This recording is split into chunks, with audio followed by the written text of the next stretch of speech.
ফল প্রকাশ হলো 2023 primary test পরীক্ষায় বসেছিলেন 2,73,147, উত্তীর্ণ হয়েছেন 6,754 জন।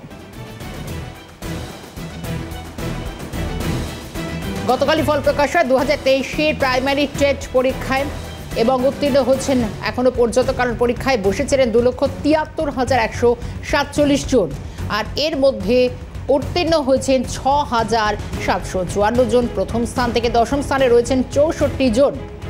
নিজেদের ওয়েমার শিট ইমেজ কপি আজ দেখতে পাবেন পরীক্ষার্থীরা। খুব গুরুত্বপূর্ণ একটি বিষয়, ওয়েমার শিট হাতে পাবেন তারা আজ দুপুর 2টো নাগাদ, অর্থাৎ এই সময় দেওয়া হয়েছে, দুপুর 2টো থেকে এই কপি দেখতে পাবেন পরীক্ষার্থীরা, এমনটা জানা যাচ্ছে।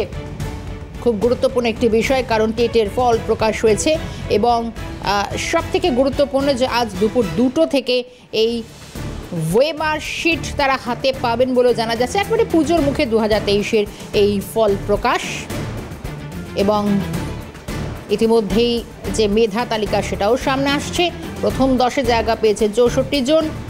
তাৎপর্যপূর্ণভাবে ভাবাচ্ছে পাশের হার। আমি এই মুহূর্তে সরাসরি যাওয়ার চেষ্টা করব, আমাদের প্রতিনিধি সায়ন্তন ভট্টাচার্য রয়েছে। সায়ন্তন, খুব গুরুত্বপূর্ণ, একেবারে পুজোর মুখে 2023 টেটের এই ফল প্রকাশ সবথেকে গুরুত্বপূর্ণ। আজ দুপুর 2টো নাগাদ ওএমআর যে ইমেজ কপি সেটা পরীক্ষার্থীরা হাতে পাচ্ছেন। সায়ন্তন, আর কি বিষয়?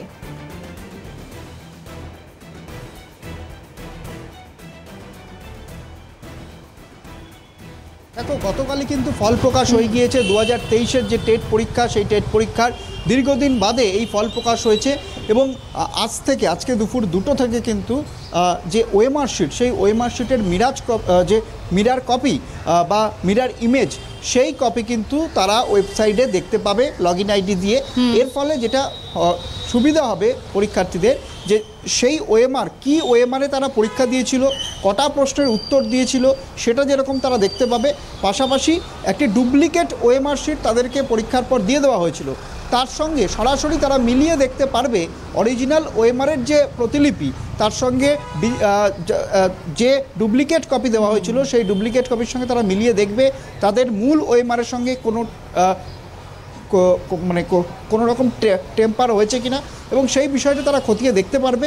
অর্থাৎ কোনো রকম দুর্নীতি বা জালিয়াতি হয়েছে কিনা সেটা কিন্তু আগাম তারা ওএমআর শিটকে যখন লগইন আইডি দিয়ে খুলবেন তখন কিন্তু সেটা স্পষ্ট হয়ে যাবে।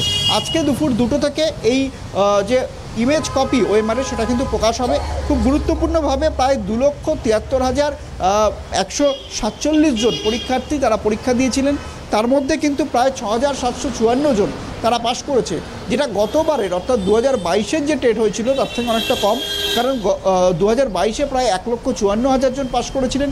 এবার সেটা সংখ্যাটা কমে 6,754 জন হয়েছে, এবং প্রায় 1 থেকে 10 জনের যে মেধা তালিকা তার মধ্যে 64 জন রয়েছে। এখান থেকে জানার চেষ্টা করব, পাশের যে হার সেটা বিগত কয়েক বছরের টেট পরীক্ষার নিরিখে পাশের যে হার সেটা 2023 গতকালে যে ফল প্রকাশ হচ্ছে 2,73,000 সামথিং 147 জন, তার মধ্যে মাত্র 6,000 কয়েকজনের এই পাশের হারটা কি একটু চিন্তা, মানে এটাই কি এখন চর্চার বিষয়?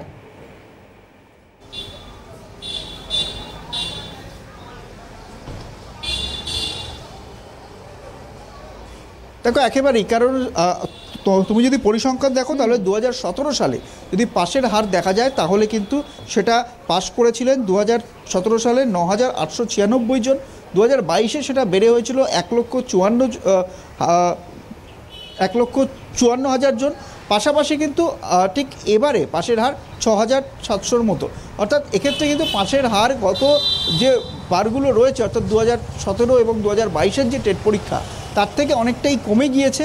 এবং তার পাশাপাশি নিয়োগ কবে হবে একটা বড় প্রশ্ন, অর্থাৎ যে এই যে নিয়োগ রয়েছে সেই নিয়োগে 2014-র কিছুটা নিয়োগ আটকে রয়েছে, 2017-র নিয়োগ আটকে রয়েছে, 2022-এ যারা পরীক্ষা দিয়েছিল তাদের রেজাল্ট বেরোলেও এখনও পর্যন্ত তাদের ইন্টারভিউতে ডাকা হয়নি পর্যন্ত, এবং 2023-এর ফলাফল আটকে ছিল, সেটা পুজোর আগেই সেই ফল প্রকাশ করে দিয়েছে পর্ষদ। কিন্তু চিন্তা বাড়াচ্ছে পরীক্ষার্থীদের যে নিয়োগ কবে হবে, পরীক্ষার ফল তো প্রকাশ হলো কিন্তু তারা টেট পাস করে কতদিন তাদেরকে বসে থাকতে হবে, এটা একটা বড় বিষয়। কিন্তু পর্ষদের তরফ থেকে জানানো হচ্ছে যে ধীরে ধীরে, অর্থাৎ পুজো উৎসব মিটলে তারপর ধীরে ধীরে তারা জানিয়ে দেবে কবে থেকে ইন্টারভিউয়ের প্রসেস কিন্তু শুরু হবে। কিন্তু এখনও প্রশ্ন 2022-এর যেখানে ইন্টারভিউ প্রসেস এখনও শুরু হতে পারেনি, সেক্ষেত্রে 2023-এর যে ফলাফল প্রকাশ হলো তাদের ইন্টারভিউ কবে হবে বা খুব তাড়াতাড়ি সেই ইন্টারভিউ নিতে পারবে কিনা পর্ষদ, এটাও একটা কিন্তু বড় একদম বিষয়। বেশ কয়েকটা বিষয় সামনে আসছে। একেবারে ধন্যবাদ জানাবো শান্তন তোমাকে।